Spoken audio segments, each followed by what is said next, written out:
Salve, salve, queridos irmãos, sejam bem-vindos para o nosso podcast Partilha Entre Irmãos. Estamos de volta. Salve, Laura Beatriz, minha irmã. Salve, Padre Antônio. Tudo beleza? O senhor está inebriado pelo Espírito Santo. Pois é, estamos ainda sob os efeitos... Graças a Deus. ...da celebração de Pentecostes, festa linda, a coroação da Páscoa, né? A plenitude da Páscoa é o Espírito de Jesus ressuscitado em nós. Ele ressuscitou para encher todas as coisas com o seu Espírito Santo, e Pentecostes é o fim do tempo pascal, não no sentido só de o encerramento, pelo contrário. A né? finalidade. É a finalidade do tempo pascal. Toda a celebração da Páscoa de Jesus vai transbordando até esse preenchimento que é a festa de Pentecostes. Então ainda estamos, não vou dizer na ressaca, né? Mas ainda estamos nas alegrias da celebração de Pentecostes, com certeza. Padre Antônio, eu gosto muito de um livro que eu acho que está esgotado, que se chama Pentecostes é Hoje. Então, assim, não é uma festa para um domingo, né, Padre Antônio? Não.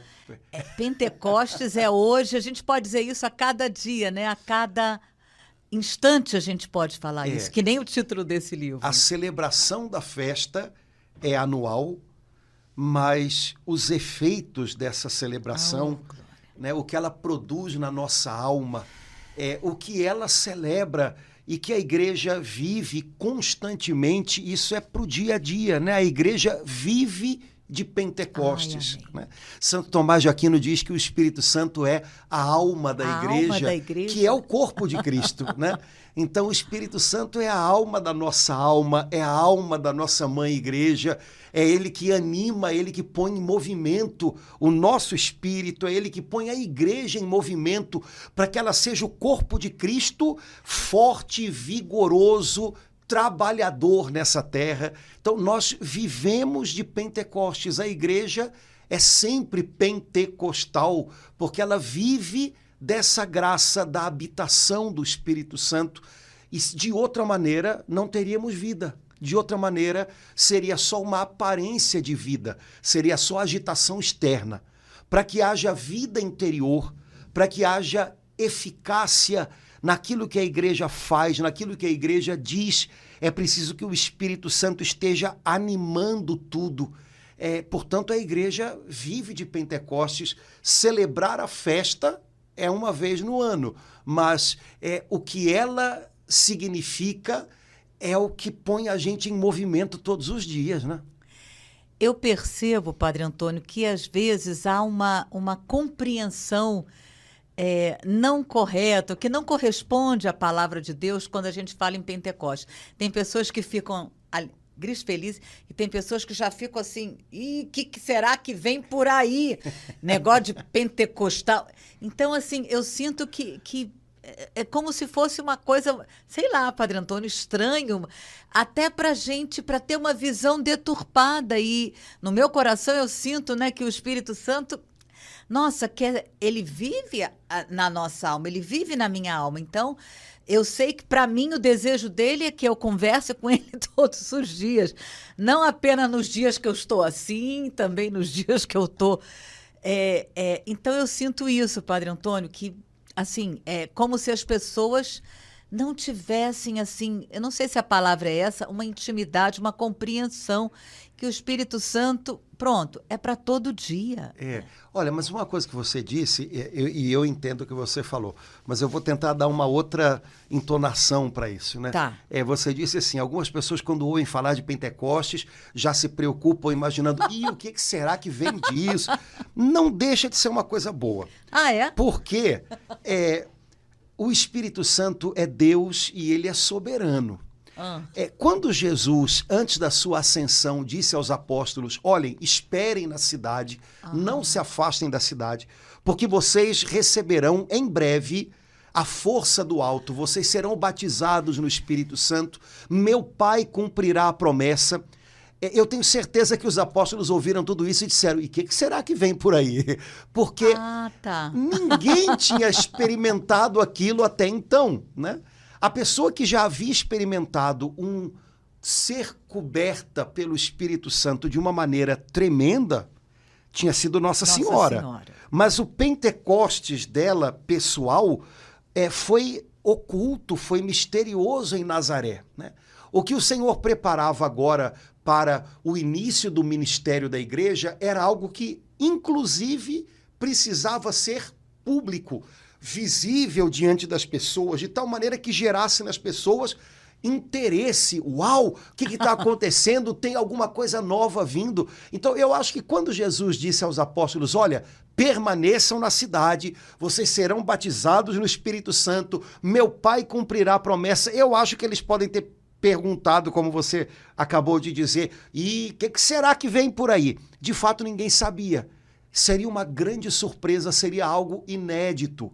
E viver na expectativa de algo inédito da parte de Deus, ao mesmo tempo que pode nos dar essa sensação que ninguém gosta, de que a gente não tem muita clareza e muito controle pelo que vem, deveria nos alegrar por saber que Deus sempre pode algo mais. Conseguir juntar essas coisas nem sempre é fácil, mas é muito saudável.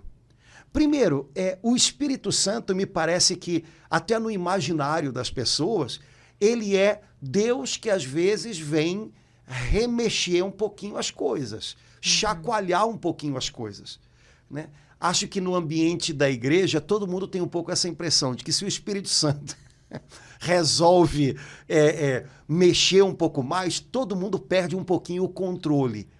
E quem disse que isso não é bom, né? Primeiro, para nos libertar da nossa soberba, que nos faz imaginar que o tempo inteiro a gente vai ter controle, que a gente tem que ter controle e que isso é muito bom. Bom, talvez o Espírito Santo tenha como um dos trabalhos dele justamente esse, né? Nos lembrar, olha, você não tem tanto controle quanto imaginava. Olha, lembra que quem tem que estar no controle não é bem você, né? Então, por um lado, isso é muito legal. Por outro, estar confortável em situações em que Deus faz diferente, em que Deus abre caminhos que a gente não via, em que Deus leva a gente a romper alguns limites que a gente tinha se imposto, isso é muito precioso. Isso é o que a gente chama de deixar-se conduzir pelo Espírito, né? O Espírito Santo não tem nenhum compromisso em me levar por caminhos que eu considero bons e que eu tracei com antecedência. O Espírito Santo tem um compromisso com a palavra, com a promessa do Pai, de me conduzir até o centro da vontade de Deus. Mas isso não significa que ele vá fazer as coisas conforme um planejamento ou um preconceito meu, né? Então, estar um pouquinho à vontade, falando numa língua bem... Esse não é um dom do Espírito Santo, mas acho que tem a ver com ele. Saber ter jogo de cintura para se deixar conduzir pelo Espírito Santo é algo muito positivo. Então, de verdade, Pentecostes tem a ver com essa sensação de Pentecostes lá, o que vem disso, né? E nesse ponto eu acho que é bom, né? Por outro lado, talvez algumas pessoas falem isso imaginando que, bom, Pentecostes tem a ver com alguns lugares comuns que eles conhecem, ou da gente da renovação, ou de irmãos evangélicos pentecostais, e aí, de fato, isso também não me agrada muito, não. Porque o Espírito Santo não tem a ver com fórmulas, ou com... ele não está subordinado ao jeito como nós reagimos a ele. Então, todas as pessoas têm que estar muito livres para que o seu relacionamento com o Espírito Santo não seja a reprodução ou a cópia do relacionamento de outros. Então, se uma pessoa, quando se relaciona com o Espírito Santo de Deus e quando se percebe inundada dele, se ela pula, se ela levanta os braços, ok, mas isso não cria um padrão para mais de ninguém. Portanto, que ninguém se sinta obrigado a nada disso, né? Mas, por outro lado, que ninguém se sinta também coagido ou restringido por nada. São Paulo diz, né, numa das suas cartas, não extingais o Espírito. São Paulo nunca disse, tenham cuidado com o Espírito Santo, hein? Peguem leve com o Espírito Santo. Ele nunca disse, porque ele sabe que a tendência da gente é o contrário. Então ele diz, não extingam o Espírito. Ou seja, não deixem que o Espírito Santo seja abafado por conta de uma timidez ou por conta de, sei lá, um preconceito da cabeça de vocês ou alguma coisa que vocês acham que tem que ser de determinada maneira. Liberdade, liberdade. Então, justamente porque é um relacionamento muito pessoal, não é um relacionamento individual como se fosse eu e ele e ninguém mais tem a ver com isso. Não. O Espírito Santo vem para nos tornar membros de um corpo, né? Mas ele faz isso de maneira bem pessoal, né? O Espírito Santo interage com o meu jeitinho, com o meu caráter, com os meus talentos, com os meus dons. Ele me dá o que eu não tinha, mas ao mesmo tempo ele eleva o que o Senhor já havia providenciado para mim e por aí vai. Então, eu falei pra caramba. Deixa eu parar de falar. Não, Padre Antônio, eu tenho assim, eu ainda quero compreender essa palavra. Primeira de Tessalonicenses, né? Não extingais o espírito e tem uma outra tradução que eu acho que é não apagueis. Essa palavra, assim, ao mesmo tempo que ela é maravilhosa, mas ela me infunde temor. Quer dizer, significa que eu posso... Peraí. Você está falando isso para mim? Essa palavra é para mim? São Paulo tem 3 palavras que ele fala sobre não. Façam a outra isso, não extingais. Um pouquinho menos, não entristecer. Não né? entristeçais ou não contristeis o espírito e não resistais ao espírito. Então, assim, vamos ficar com essa primeira que o senhor citou, que eu acho assim, a mais forte, né? Então, significa, concretamente, se a palavra de Deus me diz para a igreja, não apagueis, quer dizer, eu corro o risco de apagar. Sem dúvida. Eu posso apagar. Meu Deus, como é que é isso? Como é que eu posso... Meu Deus! Eu posso apagar... O que entristeceu, eu entendo, sabe, Padre Antônio? Eu posso apagar o calor, eu posso apagar a luz dele, eu posso apagar os efeitos dele na minha vida. Porque, na verdade, na frase que São Paulo escreveu, esse espírito, às vezes é traduzido com letra maiúscula, às vezes é com letra minúscula, mas independente disso, a palavra em si, ela está num circuito de significado que é sempre relativo ao Espírito Santo. Uhum. Eu usaria uma outra palavra, não sufoque o trabalho que o Espírito Santo está fazendo em você. Pronto. Não abafe aquilo que o Espírito Santo tem feito germinar em você. Eu acho que com essas outras imagens talvez dê para entender um pouco isso, né? As nossas atitudes podem ser de um determinado tipo que aquilo que a gente faz, aquilo que a gente pensa, aquilo que a gente diz pode sufocar o trabalho que ele está realizando dentro da gente e que vai, de alguma maneira, em algum modo, se expressar através da gente. Lembra quando Jesus... Lembra quando Jesus fala da parábola do semeador, em que ele fala dos tipos de terra em que a palavra, a semente de Deus é plantada. Ele diz, olha, há um tipo de terra em que a semente é plantada, mas aí outras plantas sufocam a semente. E ele diz, as preocupações da vida. Então, existem coisas dentro de nós que podem falar mais alto do que o trabalho de Deus, do que a direção de Deus, e podem sufocar o tanto que Deus está fazendo a partir do interior da gente e que ele deseja expressar através da gente. Então, quando Jesus fala na parábola do semeador, cuidado, porque a preocupação, as preocupações que vocês têm exageradas, antecipadas, elas podem sufocar o que Deus está falando no coração de vocês. E aí, de repente, você dá tanto ouvido a prognósticos humanos, a ideias suas, porque você já está se preocupando com uma coisa daqui a uma semana, que você nem percebe que tudo isso já está abafando a direção que a palavra de Deus estava te dando. Assim também pode ser com o Espírito Santo, né? Sem perceber, a gente permite que coisas que a gente ouve, coisas que a gente pensa, e a gente às vezes pensa demais, né?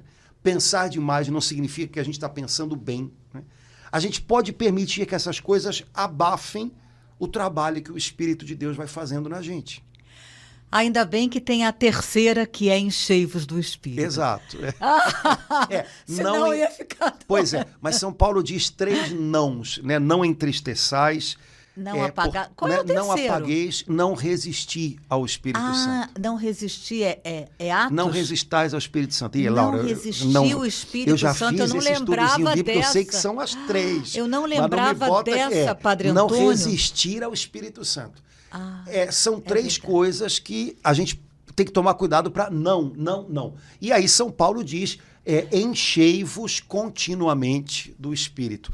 Porque se fosse feita uma tradução exata do verbozinho como ele aparece em grego, teria que vir o verbo com esse advérbio. Enchei-vos constantemente, enchei-vos continuamente, né, do Espírito. Não é um encher-se que, tendo sido feito uma vez, acabou. Enchei-vos continuamente do Espírito Santo. Né? Essa é a ordem que ele dá e que me parece que é o imperativo maior das cartas de São Paulo, né? Encher-se do Espírito Santo é a maior urgência da nossa vida. Porque cheios dele, nós vamos ser capazes de corresponder ao chamado de Deus, ouvir a direção de Deus, perceber a direção de Deus. Nós vamos ser capazes de resistir à obra da carne, né? Mas esvaziados do Espírito Santo, né? Nós não damos conta de tudo isso, né? Querendo fazer todas essas coisas só por nós mesmos é impossível, né? Então, nossa vida cristã é sempre um trabalho em conjunto com o Espírito Santo. E a nossa parte é colaborar, ou seja, é trabalhar junto com ele, né? A personagem principal da história é sempre ele. Agora, ouvindo o senhor dizer assim, enchei-vos, bom, depois acho que os irmãos colocam, né? Mas esse eu lembro que é Efésios. Então, aí o entendimento que me veio assim é que existem assim várias áreas assim na minha mente, na minha vida, nos meus relacionamentos familiares, onde essa ordem precisa ser ouvida, né? Enchei-vos do Espírito. Gostei, foi muito bom essa explicação continuamente. Enchei-vos aqui, enchei-vos, né, naquilo que você está falando, enchei-vos naquilo que você está olhando, enchei-vos, né, nos passos que você está dando. Nesse momento eu tive assim, uma compreensão nova dessa palavra, dessa ordem de Deus, enchei-vos. Eu preciso assim estar atenta para saber assim hoje, nesse dia de hoje, onde eu sei que especificamente tem um lugar onde essa palavra precisa ser entendida e alcançada na minha vida. Hoje, onde que mais eu preciso ser cheia do Espírito Santo? Eu gosto de um outro detalhe que tem. Eu gosto tanto dessa passagem que ela vem até solta. Nossa, Padre Antônio! Eu gosto também nessa frase, porque tem um detalhe no verbo que me chama a atenção. São Paulo não diz peçam para ser cheios. Ele não diz vocês serão cheios, ele diz enchei-vos. Ou seja, é uma ação que a gente deve buscar. Eu devo realizar algo para ser cheio do Espírito Santo. Quer dizer, é claro que eu o recebo, né? Desde o dia do meu batismo eu o recebi no sacramento, eu o recebo constantemente nos demais sacramentos, né? Quando eu recebo a Eucaristia, o Senhor Jesus que vem a mim, Ele é quem nos batiza do Espírito Santo, Ele me enche novamente. Na comunhão recebida. Exatamente, né? Quando eu me confesso dos meus pecados, eu sou cheio do Espírito Santo, Ele expulsa, né, o poder do pecado que havia em mim. Quando eu leio a palavra de Deus, eu sou cheio do Espírito Santo. Mas veja, em todas essas coisas, eu o recebo, mas ao mesmo tempo eu tenho atitudes, eu estendo as minhas mãos para recebê-lo, né? E São Paulo diz enchei-vos, quer dizer, faça algo para ser cheio. É como uma pessoa que vai diante do mar e que vai com, sei lá, né, um jarro e ela sabe, o mar está ali à disposição dela, mas ela vai e recolhe algo daquele mar para ela, né?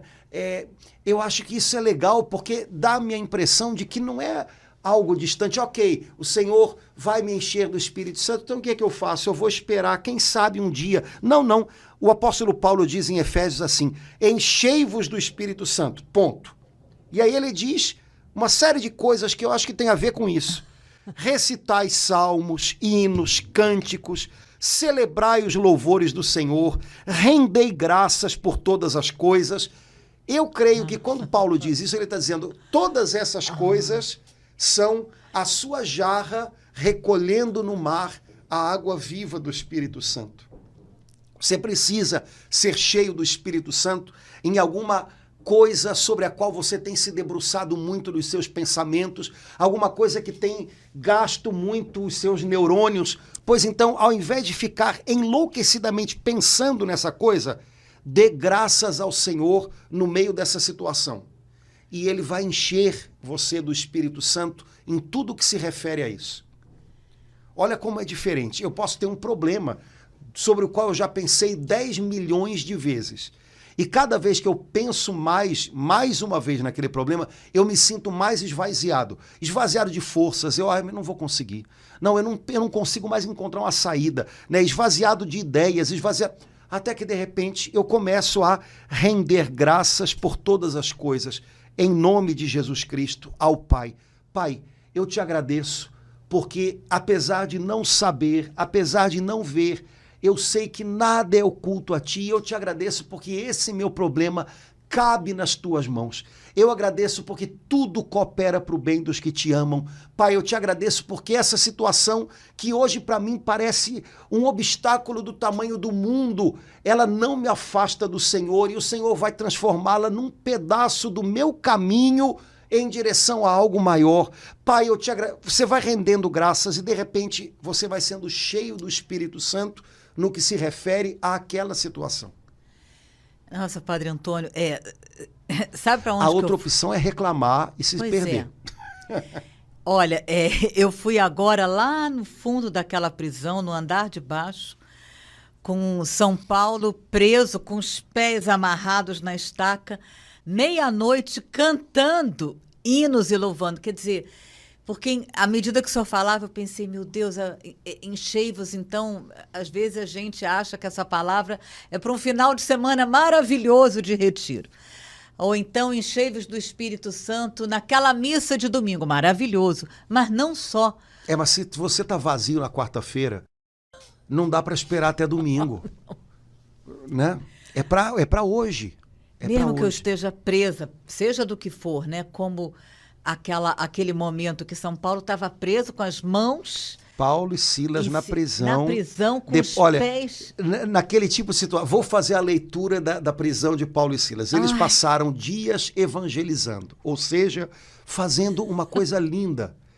Eles falaram de Jesus para um monte de gente, e gente foi curada, gente foi liberta, fizeram bem para tanta gente. E sabe qual foi o troco que eles receberam depois disso? Fizeram uma fofoca e eles foram presos. Eles foram presos e levaram uma surra. Depois da surra, eles foram colocados no fundo de uma prisão, né, no lugar mais escuro, mais ruim da prisão, o que naquele tempo devia significar um buraco no chão ou uma caverna úmida. Já era perto de meia-noite. Então imagina, você faz uma coisa ótima, você faz bem para os outros e recebe como paga uma injustiça enorme. Depois, não bastasse você estar recebendo uma injustiça, você ainda leva uma surra, quer dizer, você está com o teu corpo moído. E não bastasse isso, você ainda termina o seu dia, ou melhor, começa uma noite que você gostaria tanto que fosse uma noite de descanso, de sono. Né? Você começa essa noite preso numa caverna, numa gruta ou num buraco úmido. Olha, essa era a situação deles, para quem gosta de contabilizar coisa ruim, né? E aí a Escritura diz, bom, eles escolheram como terminar aquele dia. Eles podiam terminar aquele dia justamente dizendo, olha como é que esse mundo é, hein? A gente se arrebenta de trabalhar. A gente tenta ajudar todo mundo e olha o que a gente ganha. Mas a vida é assim mesmo. Não, esse mundo tá assim, esse mundo não tem mais jeito, não. Olha só, eu quero saber de uma coisa, eu não vejo a hora de sair daqui, eu vou voltar para minha casa. Chega dessa história, viu? Esse mundo ingrato. Eles podiam terminar a noite assim, né? Eles escolheram terminar a noite louvando e cantando hinos a Deus. Bom, quem conhece o livro de Atos, essa passagem é bem conhecida, sabe o resto da história.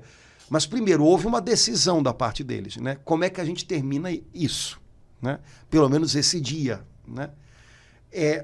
Eles não esperaram até o próximo domingo, porque eles precisavam naquele lugar, né? Naquele instante. Como é que a gente pode se encher do Espírito Santo? Vamos cantar e celebrar os louvores do Senhor. E lá foram eles, né? O resultado foi excelente, pelo visto, né? Mas a gente tem que parar com essa perspectiva de que a gente vai orar quando a gente estiver muito bem para isso.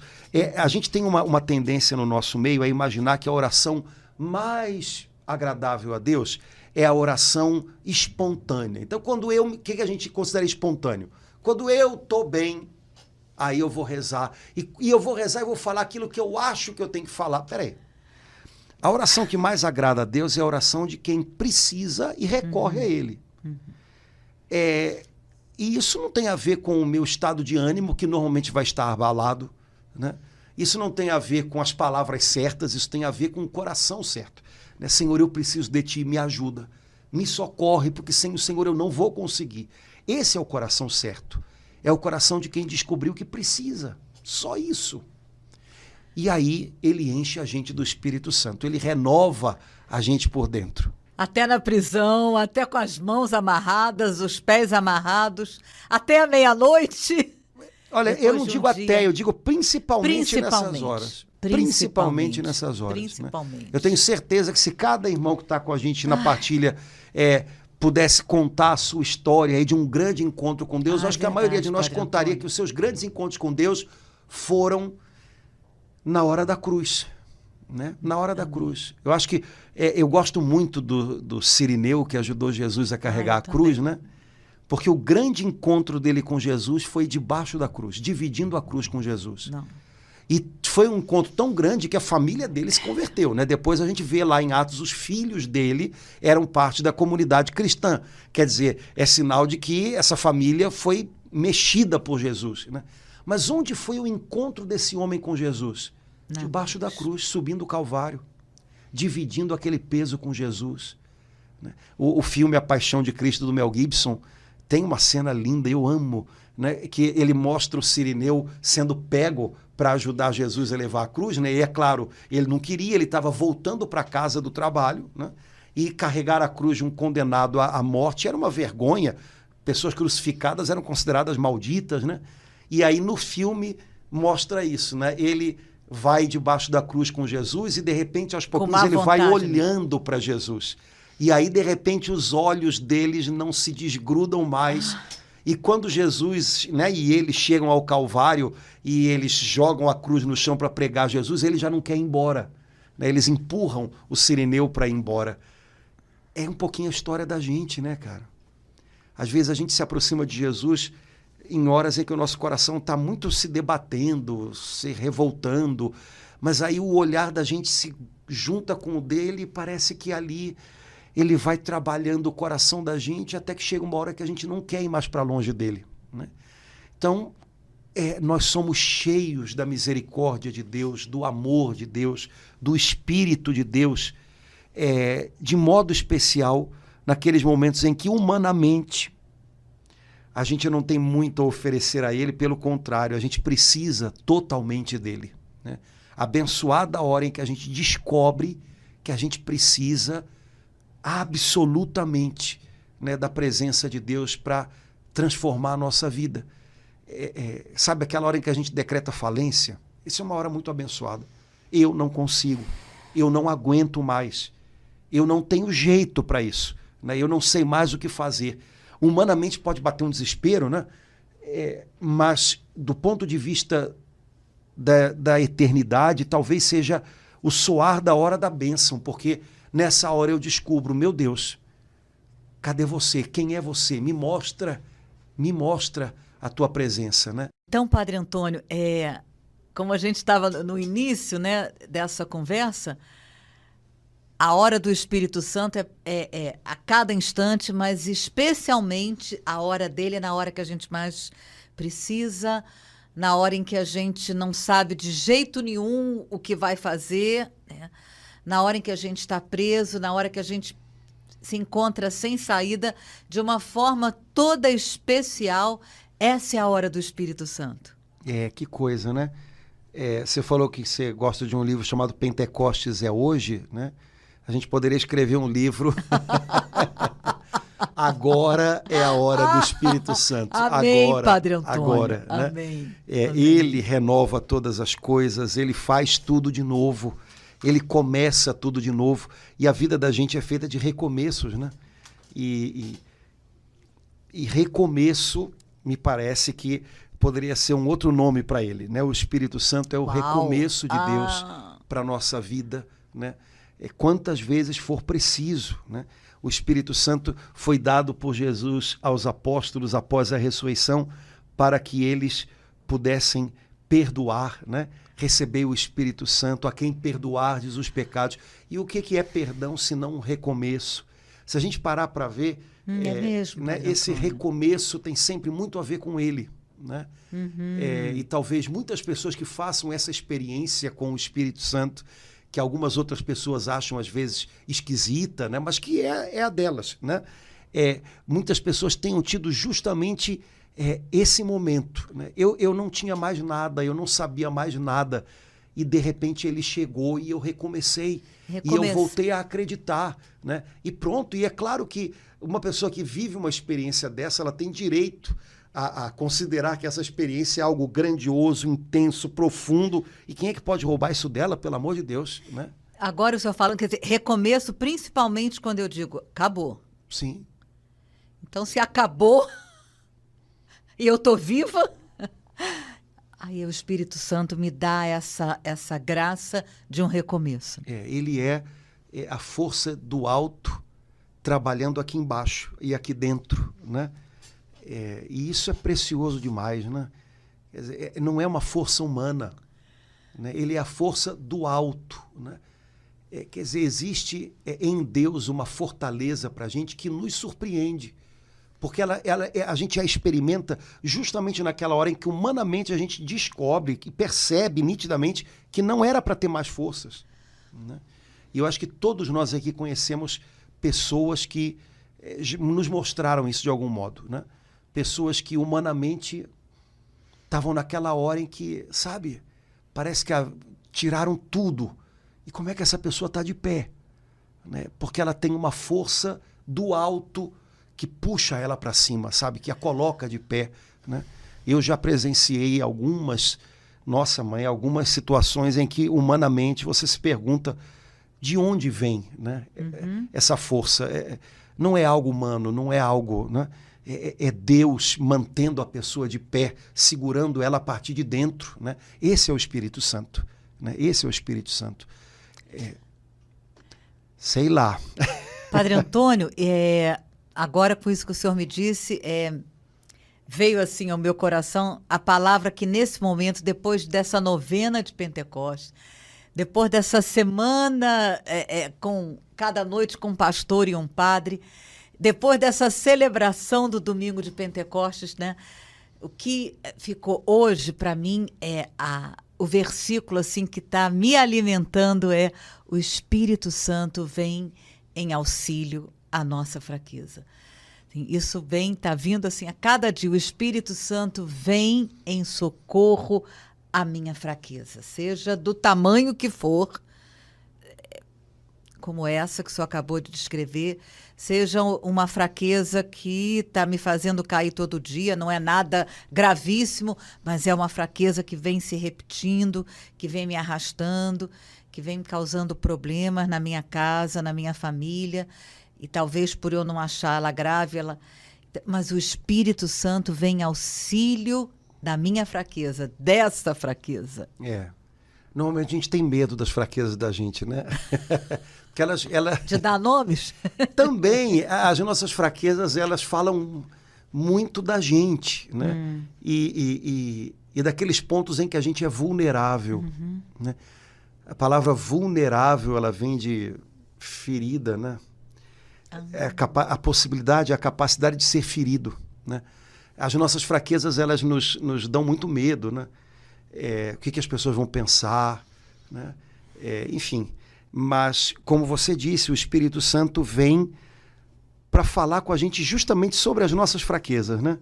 E ele não vem transformar as nossas fraquezas num motivo para nos envergonhar, num motivo para nos fazermos nos sentir pequenos, né? O Espírito Santo vem para nos mostrar, olha, não tenha medo, porque justamente aí onde você é frágil, aí onde você não consegue dar muitos passos, aí eu vou te ajudar, aí eu vou ser o teu apoio, aí eu vou te surpreender, aí eu vou te ajudar a ir um pouco mais além, né? E de uma maneira bonita, né? Porque a gente tem medo das nossas fraquezas, a gente maqueia elas um pouquinho, às vezes a gente transforma as nossas fraquezas em agressividade, né? Mas o Espírito Santo, ele trabalha as nossas fraquezas do jeito mais bonito, né? Fazendo a gente não ter medo delas, dar nome a elas, reconhecê-las justamente para que a gente não se torne refém delas, né? E ele nos ensina a trabalhá-las de uma maneira muito bonita, esvaziando elas de todo o potencial de agressividade que elas têm, né? De autodefesa que a gente coloca nelas. Então, não estranhar quando você começa um caminho a sério com Deus e começa a ficar incomodado com as suas próprias fraquezas. Meu Deus, eu estou vendo tanto, elas estão aqui tanto na minha cara. Meu Deus, porque não é defeito do seu caminho com Deus, é um pedaço importante dele, né? Nesse momento, talvez o Espírito Santo queira bater um papo com você sobre essas fraquezas. Sobre essa, né? Fraqueza. E primeiro dizendo, olha, não se espante com elas, não tenha medo delas, elas não me pegam de surpresa, né? Não me assustam. Não, né? Eu acho que a gente já falou aqui, né? Uma irmã lá da igreja diz, Deus não se desilude com a gente porque ele nunca se iludiu, né? Então, o Espírito Santo não fica desiludido com a gente quando ele reconhece as nossas fraquezas, nenhuma novidade, né? Mas quando ele quer conversar com a gente sobre elas é para, bom, ok, então vamos trabalhá-las, vamos dar passos nelas, né? E ele vai fazendo um trabalho bonito demais, né? Padre Antônio, essa palavra, né, Romanos 8, 26, ela tem me ensinado também de uma forma, nesse ano de 2022, a algo que eu nunca tinha feito até então. O Espírito Santo vem em auxílio à minha fraqueza, na palavra tá, as nossas, né? Mas vem em auxílio àquela fraqueza daquela pessoa que está me incomodando. Então, eu tenho experimentado na hora que eu me deparo com aquela fraqueza daquela pessoa que está... nesse instante, clamar, Espírito Santo, assim como o Senhor vem em auxílio à minha fraqueza, vem em auxílio à fraqueza, claro, em oração, de forma alguma, sem abrir a boca para a pessoa. Então, o Espírito Santo tem me levado a fazer isso, me dando assim uma nova compreensão. Você está entendendo? Sim, eu venho em auxílio à sua fraqueza, mas vem em auxílio à fraqueza dele também, eu venho em auxílio à fraqueza dele também, eu venho em auxílio à fraqueza dele também. Não fica aí na fraqueza dele não, minha filha. E talvez uma parte do trabalho do Espírito Santo seja essa, né? Na medida em que a gente percebe a nossa fraqueza e o quanto ela nos faz sofrer às vezes, e o quanto ela gera lutas e às vezes o quanto ela gera dores, na medida em que a gente começa a reconhecer um pouco mais a nossa fraqueza, a gente também começa a ter um pouco mais de compaixão com a fraqueza do outro, né? E talvez a gente comece a perceber, poxa vida, aquilo que eu achava um defeito no outro, aquilo que eu achava no outro um troço, de repente eu percebo que é uma fraqueza. É uma fraqueza transformada em vício, é uma fraqueza transformada em agressividade, é uma fraqueza transformada em mania, sei lá. Mas, no fundo, uma fraqueza. Um pontinho lá dessa pessoa onde ela é especialmente frágil, está vindo à tona. Mas, às vezes, ela, que é tão parecida comigo, né, cobre, esconde, tem medo de ser machucada ali, e aí cria uma casca de agressividade ou de, enfim, né, transforma a sua fraqueza numa revanche, né? E quando a gente reza dessa maneira, Senhor, vem em socorro da fraqueza do meu irmão, primeira coisa, a gente quebra aquela impressão que a gente se faz, né, de que o outro não tem fraquezas. Ele sempre sabe exatamente o que está fazendo, ele é ruim mesmo, né? Não. Jesus, quando orou, né, no Calvário, não orou dizendo, Pai, perdoa-os, eles não sabem o que fazem. Jesus não estava dando uma desculpinha. Jesus tinha absoluta consciência de que aqueles homens eram ignorantes do que fazem. Eles não sabiam sequer o que estava em jogo dentro deles naquele momento, né? Então, me parece que a gente, quando reconhece as nossas fraquezas e o Espírito Santo nos ajuda a fazer isso, ele não usa nossas fraquezas para nos desanimar. Ele usa nossas fraquezas como matéria-prima para que a gente aprenda a contar mais com ele. Ele também nos ajuda a ter mais compaixão com as fraquezas do outro.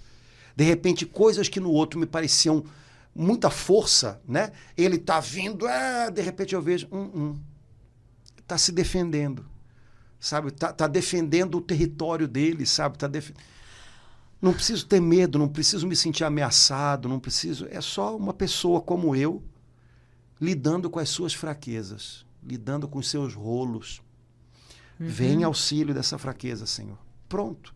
Sem julgar muito, sem dar uma de psicólogo alheio, né? Sem ser, não, mas eu sei como é que funciona aqui, de repente vai ver que não é tão diferente lá. Porque no fundo, as pessoas, justamente naquilo que elas mais irritam a gente, é porque talvez elas estejam agindo de um jeito que denuncia demais o nosso próprio modo de agir, sabe? Quando as pessoas são muito espelho pra gente, a gente se irrita muito. Então, não, o que tem lá tem aqui também, eu conheço bem isso, né? Então, vida que segue, vamos lá, Senhor, vem em socorro da fraqueza desse meu irmão, né, que é feito do mesmo barro que eu, e a gente está vendo aqui, então vamos lá. E o Espírito Santo ajuda a gente a olhar uns para os outros de um jeito melhor, sabe? De um jeito menos cheio de cobranças, de acusações, de complicações, de julgamentos. É isso. Isso, então, numa casa, numa família, é tão bom, né, Padre Antônio? Pois é, a gente se dá a chance de parar um pouquinho para, em oração, perceber isso, porque não é uma ideia, né? Quando São Paulo fala que o Espírito vem em auxílio da nossa fraqueza, logo depois ele fala sobre oração. Né? Então, é algo que a gente experimenta, que a gente aprende estando em sintonia com ele, se relacionando com ele, né? Ele vai emprestando para a gente o entendimento dele, como a gente reza tanto, né? Fazei que apreciemos todas as coisas segundo o Espírito. Não é assim que a gente reza naquela oração que todo mundo conhece do Espírito Santo, né? Então, Senhor, que eu enxergue, que eu aprecie, que eu valorize, que eu pondere cada coisa segundo o Espírito Santo, do jeito que ele pondera, do jeito que ele vê, né?